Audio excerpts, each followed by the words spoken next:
All right, today let's talk about the number one difference maker that leaders can do to help determine success for them in the company or failure. And that to me is people selection. To me, this stands out above all other things that will have the greatest impact on your organization and on your leadership capabilities. Surround yourself with the right people.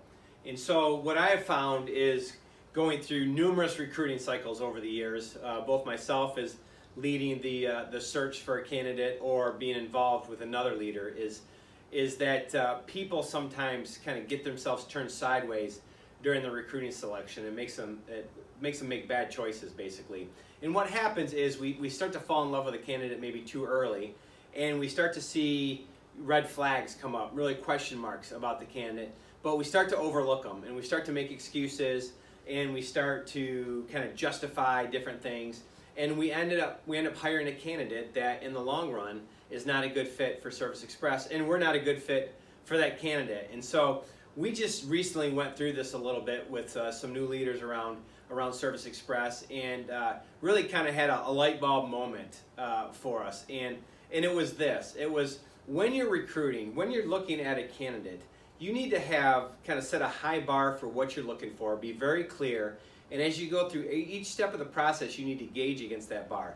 And what we came up with, kind of a quick and easy way of determining that is, if you interview a candidate and they're a no, right? You have red flags. You're like, this is not a good fit between us and this candidate. Then a no is easy, right? No equals a no. You pass along the line. We're gonna pass on that candidate. So where it starts to get tricky is what about the maybe? Well, I like them. They do these things really well. I think this is a good fit, but here's some question marks I have or some red flags, whatever, whether it should be a good fit or not. And what happens is maybes can get passed along. And I know we're really good at talking ourselves into something, okay? And then regretting it later. And so we came up, actually Rob Miller, my VP of Service, came up with this phrase, which is no equals no. A maybe, that's a no. If you're a maybe on a candidate, that's a no. You need to pass on the candidate. It is not a good fit. I look around the great company that we have, the great people that we have in our company, and I don't see people that were maybes that ended up working out and turned into a great yes. So, and I'm not saying a maybe never can turn out. Maybe they can. I don't know. All I can say is from experience, looking around our company, there's not a lot of maybes in here. What is in here is the yes. A yes equals yes, right? Pretty obvious. But a yes, what does a yes look like? A yes is like, that's what I'm looking for. That's who I envision in this position right now. This is, I can't wait for my peers or my leader to interview this person because I think they're a great fit. Okay? And by the way, candidates, you need to have this criteria too. This isn't one-sided.